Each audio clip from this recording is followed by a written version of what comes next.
Hi everyone.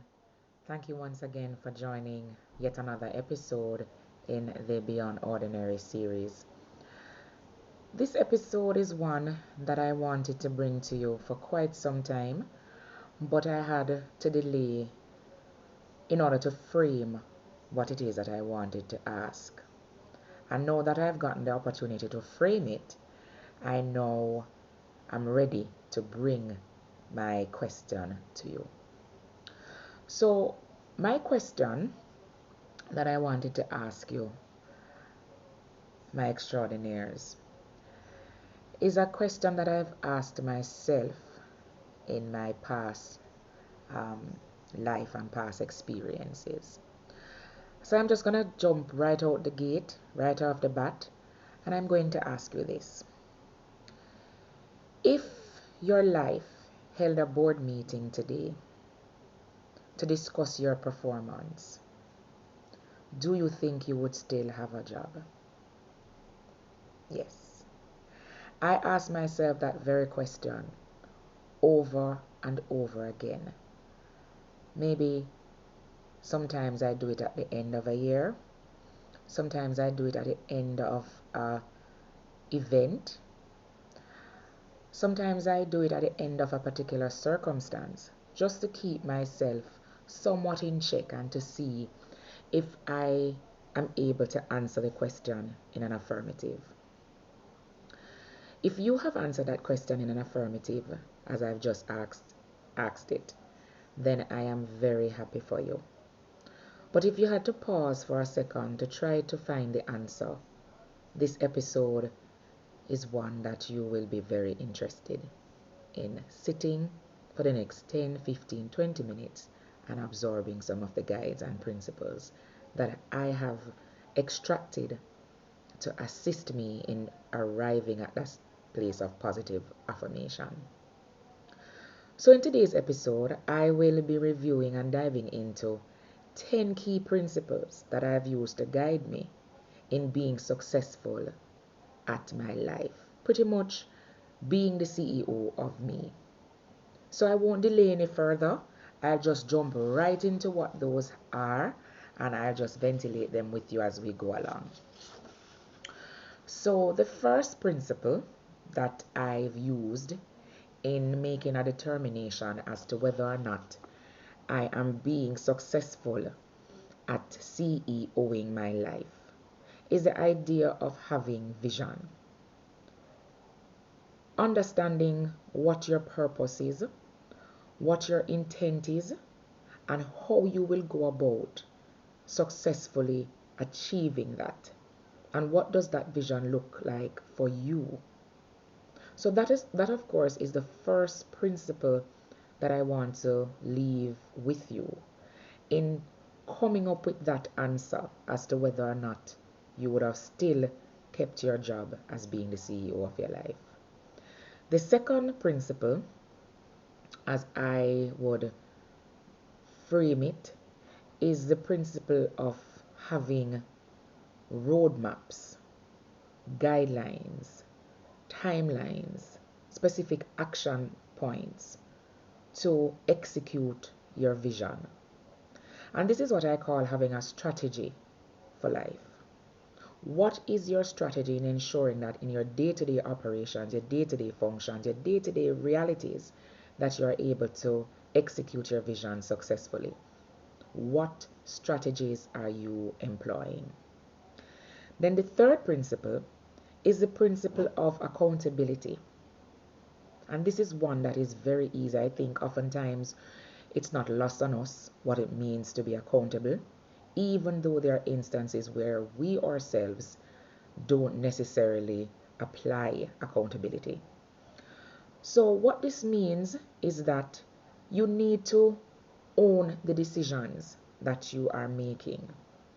Own the decisions and the results, regardless of whether they are positive or negative. But you have to be able to hold yourself accountable and know that whether the action, whether the strategy was something that you had delegated or something that you did independent of others, the result, no matter what it is, You have to own it. The fourth principle is the principle where I speak about implementation of systems. Now, to be the CEO of you, you have to have certain processes, certain protocols established. Sometimes you have to have some regulatory framework guiding you along the way.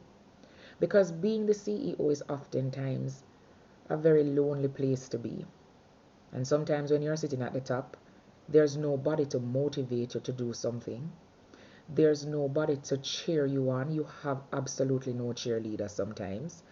And you can't rely on mere extrinsic things, motivations, and other people getting involved in order for you to execute your plans and understand your vision and take accountability as you should if you are relying on things that are not tied to systems. So, another principle that I want to leave with you is the application of systems over motivation. Apply those protocols, apply those measures, apply those guidelines, those laws, their regulations to ensure that when you just don't want to do it, the systems are working for you in your life to make you succeed. Then the fifth principle is the principle of leadership of self. What does this mean? Now, being the CEO of your life doesn't mean that you can't take the opinions of others or the point of view of others in recommendation. But it certainly means that at the end of the day, because it's your life, it means that you are the driver. You are the one in the driver's seat, and they are solely passengers. So you have to be the one to lead yourself. So if it is an area of your health or just your relationships, whatever form they may take, while you can accept the recommendation of a doctor or an attorney or an engineer or somebody who is just constructing your house or making your lawn fabulous, you have to, at the end of the day, lead yourself into what those recommendations are, albeit you know yourself the best. So leadership of self has always been something that we as human beings, with the flaws that we have, will want to have others delegate and direct us, because sometimes we engage in what is called the blame game, and sometimes it helps us to not own the leadership of ourselves, because it's easier to pass the blame to someone else when things go wrong. But for me, leading one's self is one of the critical components of being the CEO of your life. Then I'm going to talk about your directors, because of course every CEO has some director or some general manager or somebody that reports in to him or her. Now, when you look at your directors, and I'm going to call these the key persons in your life that you need to surround yourself with, being as successful at your life, being the CEO of your life, you need to surround yourself with the right people. Don't lean into emotions. Don't lean into who I know longest. Don't lean into that emotional space where you're making decisions about the right people because you're not thinking about it logically. Get the key people in your space to help you to be great at your life. So if that means you need a nanny, nanny it is. If that means you need a personal assistant it is. If that means you need a help, domesticated or otherwise, that's what you need to succeed. And these oftentimes will be the people in your corner, in your space, in your homes that will make you succeed at life. Get the right people on board. Then 7 principle, continuous growth. Now I can't say this more. I don't think I can say this anymore to anybody that I come across. Because I've had people in my past to say, you go school too much. You have a ton professional student. But I tell you something, until the day you die, keep learning. Keep learning, keep growing. Continuous growth cannot hurt. Invest in your personal development. COVID has taught me to be my own hairdresser, my own nail technician, my own dressmaker. Things I never thought I could do because I never stretched myself to the limit.